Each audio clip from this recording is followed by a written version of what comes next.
ಪರಲೋಕದವುಗಳ ಕಡೆಗೆ ನೋಡುವಂತೆ ನಿಮ್ಮ ಆತ್ಮಗಳನ್ನು ವಾಕ್ಯದಲ್ಲಿ ಬಲಪಡಿಸುವ ಅನುದಿನದ ಧ್ಯಾನ.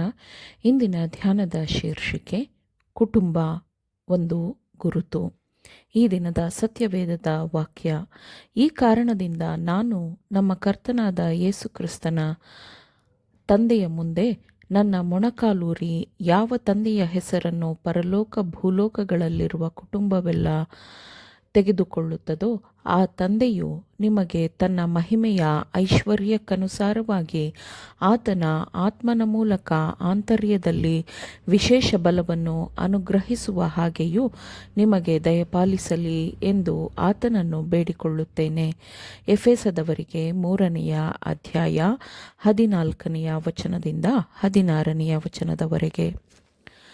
ದೇವರ ಜೊತೆ ಕೆಲಸಗಾರರಾಗಿ ಯೇಸು ಕ್ರಿಸ್ತನ ದೇಹದ ಭಾಗಗಳಾದ ನಮ್ಮ ಸುಧಾರಣೆಗಾಗಿ ಸಭೆಯಲ್ಲಿ ಅಧಿಕಾರಿಗಳನ್ನು ನೇಮಿಸಲಾಗುತ್ತದೆ. ದೇವರ ವಾಕ್ಯವನ್ನು ಪಾಲಿಸುವ, ಅದರಂತೆ ನಡೆಯುವ ತಂದೆ ತಾಯಂದಿರು ಕ್ರಿಸ್ತನ ದೇಹದ ಭಾಗವಾಗಿರುತ್ತಾರೆ. ಅವರು ದೇವರ ವಾಕ್ಯಕ್ಕೆ ಅನುಗುಣವಾಗಿ ತಮ್ಮ ಮಕ್ಕಳನ್ನು ಪೋಷಿಸುತ್ತಾರೆ ಮತ್ತು ಎಚ್ಚರಿಸುತ್ತಾರೆ ಮತ್ತು ಕ್ರಿಸ್ತನ ಧ್ವಜದಡಿಯಲ್ಲಿ ಮಕ್ಕಳು ನಿಲ್ಲಬೇಕು ಎಂದು ಒಂದು ಸಣ್ಣ ಸೈನ್ಯವನ್ನು ಬೆಳೆಸುತ್ತಾರೆ. ಅವರು ದೇವರ ಸಾಕ್ಷಿಗಳಾಗಿದ್ದು ತಾವು ಪರಿಶುದ್ಧಾತ್ಮನ ಮಾರ್ಗದರ್ಶನದಡಿಯಲ್ಲಿ ಇರುವುದಾಗಿ ಲೋಕಕ್ಕೆ ತೋರಿಸಿಕೊಡುತ್ತಾರೆ. ಅವರಿಗೆ ಕ್ರಿಸ್ತನು ಮಾದರಿಯಾಗಿರುತ್ತಾನೆ ಮತ್ತು ತಮ್ಮ ಮಕ್ಕಳು ದೇವರನ್ನು ಅರಿತುಕೊಳ್ಳಬೇಕು ಎಂದು ಅವರು ತಮ್ಮ ಮಕ್ಕಳಿಗೆ ಶಿಕ್ಷಣ ಕೊಡುತ್ತಾರೆ.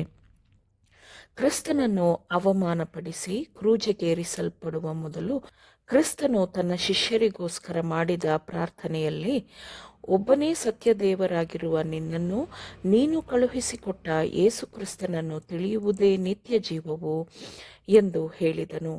ಭೂಮಿಯ ಮೇಲಿರುವ ಪ್ರತಿಯೊಂದು ಕುಟುಂಬವೂ ಪರಲೋಕ ಕುಟುಂಬದ ಸಂಕೇತವಾಗಿರಬಾರದು.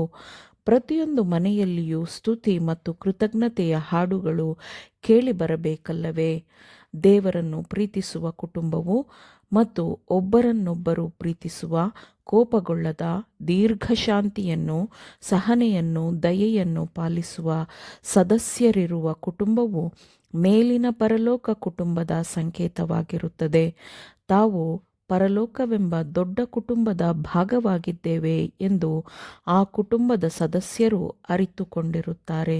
ಒಬ್ಬರಿಗೊಬ್ಬರು ಅವಲಂಬಿತರಾಗಬೇಕೆನ್ನುವ ನಿಯಮಗಳನ್ನು ಕಲಿಸುವುದರೊಂದಿಗೆ ಸಭೆಯ ಶ್ರೇಷ್ಠ ಯಜಮಾನನಾದವನ ಮೇಲೆ ಅವಲಂಬಿತರಾಗಿರಬೇಕೆಂದು ಅವರಿಗೆ ಕಲಿಸಲಾಗುತ್ತದೆ. ಅಂತಹ ಕುಟುಂಬದ ಒಬ್ಬ ಸದಸ್ಯನು ಕಷ್ಟ ನೋವುಗಳನ್ನು ಅನುಭವಿಸಿದರೆ ಆ ಕುಟುಂಬದ ಇತರ ಎಲ್ಲ ಸದಸ್ಯರೂ ಸಹ ಕಷ್ಟವನ್ನನುಭವಿಸುತ್ತಾರೆ. ಒಬ್ಬರ ದುಃಖವು ಇನ್ನೊಬ್ಬರ ಮೇಲೂ ದುಃಖವನ್ನು ತರುತ್ತದೆ.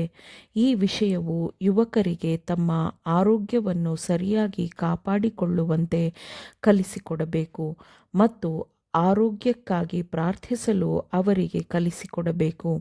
ಯಾಕೆಂದರೆ ಅವರು ಅನಾರೋಗ್ಯದಿಂದ ಬಳಲುತ್ತಿದ್ದರೆ ಇಡೀ ಕುಟುಂಬವು ಅವರ ದುಃಖದಲ್ಲಿ ಪಾಲುಗಾರರಾಗುತ್ತಾರೆ. ದೇವರ ಸೇವೆ ಮಾಡಬೇಕೆಂದು ನಿರ್ಧರಿಸಿದ ಸ್ತ್ರೀ ಪುರುಷರು ಕ್ರಿಸ್ತನ ಧರ್ಮವನ್ನು ಸರಿಯಾಗಿ ಪ್ರತಿನಿಧಿಸಲು ಕಲಿಯುವಂತೆ ತಮ್ಮ ಕುಟುಂಬಗಳನ್ನು ನಡೆಸಲು ಅವರು ಬಯಸುತ್ತಾರೆ.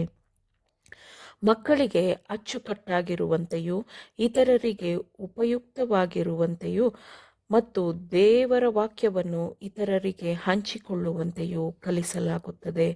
ಮನೆಯ ಜವಾಬ್ದಾರಿಗಳನ್ನು ನಿಭಾಯಿಸುವಂತೆ ಕಲಿಸಲಾಗುತ್ತದೆ. ತಮ್ಮ ಕೈಗಳಿಂದ ಆಗುವ ಸಹಾಯಗಳನ್ನು ಕೆಲಸಗಳನ್ನು ತಂದೆ ತಾಯಿಗೆ ಬಿಡದೆ ತಾವೇ ಮಾಡುವಂತೆ ಕಲಿಸಿಕೊಡಲಾಗುತ್ತದೆ. ಹೀಗೆ ತಂದೆ ತಾಯಿಯ ಕೆಲಸಗಳು ಹೆಚ್ಚು ಸುಲಭವಾಗುತ್ತದೆ. ಹೀಗೆ ಇಡೀ ಕುಟುಂಬವು ಪ್ರತಿಯೊಂದು ಸದಸ್ಯರ ಸಹಾಯದ ಆಶೀರ್ವಾದವನ್ನು ಹಂಚಿಕೊಳ್ಳುತ್ತದೆ. ತಾವಿರುವಂತೆಯೇ ದೇವರ ಕ್ಷಮಿಸುವ ಕೃಪೆಯನ್ನು, ಗುಣಹೊಂದುವ ಬಲವನ್ನು ಕೇಳುತ್ತಾ ಪೋಷಕರು ಏಕೆ ಯೇಸುವಿನ ಬಳಿಗೆ ಬರುವುದಿಲ್ಲ? ಅವರು ತಮ್ಮ ಮನೆಯ ಜವಾಬ್ದಾರಿಗಳನ್ನು, ಮನೆಯನ್ನು ಸರಿಪಡಿಸಿಕೊಳ್ಳಲು ಮನೆಯನ್ನು ನಡೆಸುವುದಕ್ಕಾಗಿ ಸಾಮರ್ಥ್ಯಗಳನ್ನು ಕೊಡಬೇಕಾಗಿ ಅವರು ಏಕೆ ದೇವರಲ್ಲಿ ಬೇಡಿಕೊಳ್ಳುವುದಿಲ್ಲ? ಮನಸ್ಸು, ಆತ್ಮ ಮತ್ತು ಬಲಗಳು ಪರಿಶುದ್ಧಾತ್ಮನಿಂದ ನಿಯಂತ್ರಿಸಲ್ಪಡುವಂತೆ ಆತನೊಂದಿಗೆ ಸಂಪರ್ಕ ಸಾಧಿಸದಿದ್ದಾಗ ಸ್ತ್ರೀ ಪುರುಷರು ದೇವರಿಂದ ದೋಚುವವರಾಗಿರುತ್ತಾರೆ. ದೈವಿಕ ಹೋಲಿಕೆಯ ಪ್ರಕಾರ ಮಾನವ ಗುಣ ಸ್ವಭಾವವನ್ನು ರೂಪಿಸುವ ಕೆಲಸದಲ್ಲಿ ದೇವರಿಂದ ನೇಮಕವಾಗಿರುವ ಕಾರ್ಯಭಾರಿಗಳೊಂದಿಗೆ ಅತ್ಯಂತ ಪರಿಪೂರ್ಣ ಸಾಮರಸ್ಯದಿಂದ ಇಲ್ಲಿ ಕೆಳಗಿರುವ ದೇವರ ಕುಟುಂಬವು ಸಹಕರಿಸಬೇಕು. ಆಮೇನ್. ದೇವರ ವಾಕ್ಯಗಳನ್ನು ಶ್ರದ್ಧೆಯಿಂದ ಆಲಿಸುವವರು ಮಾತ್ರವೇ ಆಗಿರದೆ ಪಾಲಿಸುವವರೂ ಆಗಬೇಕೆಂದು ನಿಮ್ಮನ್ನು ಉತ್ತೇಜಿಸುತ್ತೇನೆ. ಪರಿಶುದ್ಧಾತ್ಮನ ಸಹಾಯದಿಂದ ಆಲಿಸಿದ ನಿಮ್ಮೆಲ್ಲರಿಗೂ ಧನ್ಯವಾದಗಳು. ಮತ್ತೆ ದೈನಂದಿನ ಧ್ಯಾನಕ್ಕಾಗಿ ನಾಳೆ ಸಂಧಿಸೋಣ. ಆಮೇನ್.